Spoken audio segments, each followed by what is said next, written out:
बच्चा नहुनु भनेको सधैँ महिलाकै समस्या हो भनेर अझै पनि सोचिरहनु भएको छ।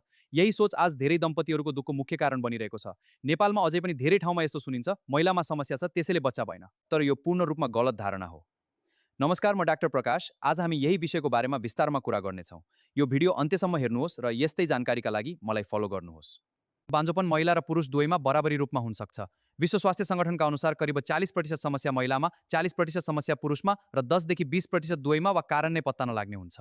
बान्झोपन इन्फर्टिलिटी भनेको नियमित असुरक्षित यौन सम्पर्क गर्दा पनि 1 वर्षसम्म गर्भ नबस्नु हो। यसको कारण पुरुष वा महिलामा वा दुवैमा समस्या हुन सक्छ। महिलामा सबैभन्दा सामान्य कारण अण्डा ननिस्किने समस्या ओभुलेसन प्रब्लम हो। पुरुषतर्फको सबैभन्दा महत्त्वपूर्ण परीक्षण हो शुक्रकिट परीक्षण। यसमा चिकित्सकहरूले शुक्रकिटको सङ्ख्या, चल्ने क्षमता र आकार जाँच गर्छन्। यदि शुक्रकिट कमजोर, कम सङ्ख्या भएको वा नचल्ने भयो भने पनि गर्भ बस्न गाह्रो हुन्छ। धेरै पुरुषलाई थाहा नै हुँदैन कि समस्या उनीहरूमा पनि हुन सक्छ। बान्झोपन लुकाउने होइन, जाँच गर्ने विषय हो। किनकि ढिलो उपचार गर्दा उमेर बढ्दै जान्छ, गर्भ रहने सम्भावना घट्दै जान्छ र मानसिक तनाव बढ्दै जान्छ।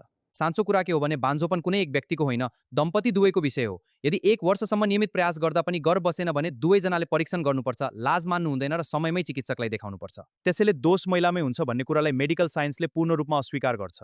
आजदेखि सोच बदलाउँ, दोष खोज्ने होइन, समाधान खोज्ने हो। बान्झोपन लुकाउनु अपराध होइन, तर बेवास्ता गर्नु ठूलो गल्ती हुन सक्छ। यदि सामान्य उपचारले गर्भ बस्दैन भने कृत्रिम गर्भाधान, आइभीएफ टेस्ट ट्युब बेबी वा आइयुआई जस्ता प्रविधिहरू प्रयोग गरिन्छ।